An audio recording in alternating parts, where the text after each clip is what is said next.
Here's that old special that I posted a bunch of photos on. You can see the beautiful kind of Art Deco design on the bell.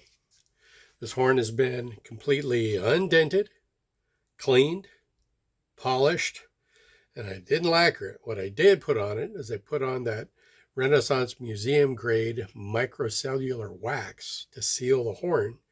And then once that dried and once I buffed it out and dried, then I covered it again with an automotive ceramic coating.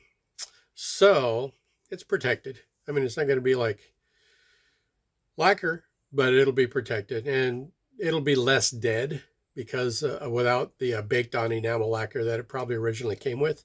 But when I got the horn, all I got was the bell. I bought the bell and it was a friction fit bell. It wasn't this. So I'm assuming that because that was a friction fit, this is pre-World War II, might be early 1940s, late 1930s old special. Now, since I didn't have a slide for it, especially if a friction fit, I pulled out one of my extra old slides. So this is a 1976 Ambassador slide. So you're going to go, Ambassador slide, for those of you that don't know anything about olds or know little about it, olds use the same dual bore slide from the Ambassador all the way up to the Super. The only thing that changed was probably this brace, and maybe this was probably nickel, and maybe there was a nickel sleeve here, not sure, and maybe some nickel ferrules. But the point is, being that it was a special, which is the next line up from the Ambassador, it's probably very similar, if not very close to the same slide, maybe with one different brace. That's kind of my guess on it. So what we have here is a beautiful late 30s, early 40s old special with the dual bore slide, I believe it's a 489 500. I think so. I don't have these things memorized.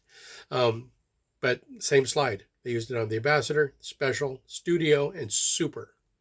And then when they jumped to a larger horn, like the larger Olds Ambassador with the F trigger and the recordings, then they used the next larger dual bore slide. And then when they jumped to the Opera, then it was just a straight 547 or 551 or 553, somewhere in there.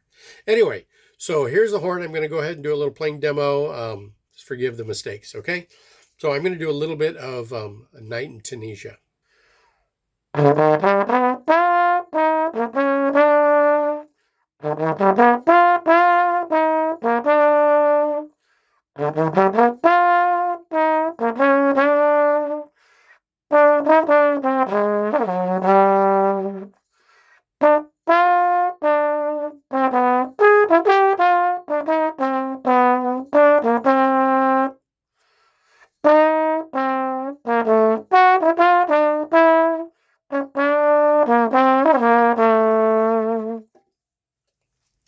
Okay, almost.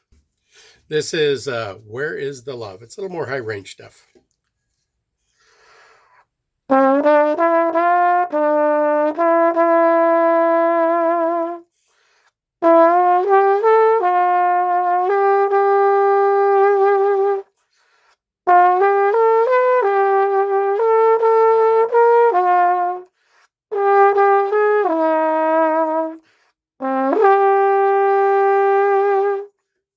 So it sings really nice in the upper register.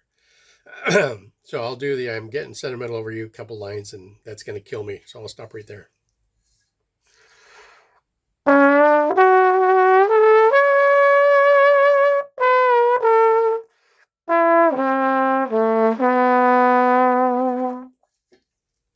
That's it. It's actually pretty nice up there. It's nice up there. Doesn't super slot, but it's nice and centered, especially when you're warmed up and your chops are much stronger than mine. For those of you who would desire to have a little piece of this history and play it, because it's 100% playable. Here, look at the slide. Slide is, let me unlock it. Slide is smooth. There we go. So there's nothing holding, grabbing, or clicking. Maybe just a wee little bit of, a scraping sound, but if you put the right lube on it, that'll pretty much go away. Okay, thanks so much. Talk to you soon. See you online.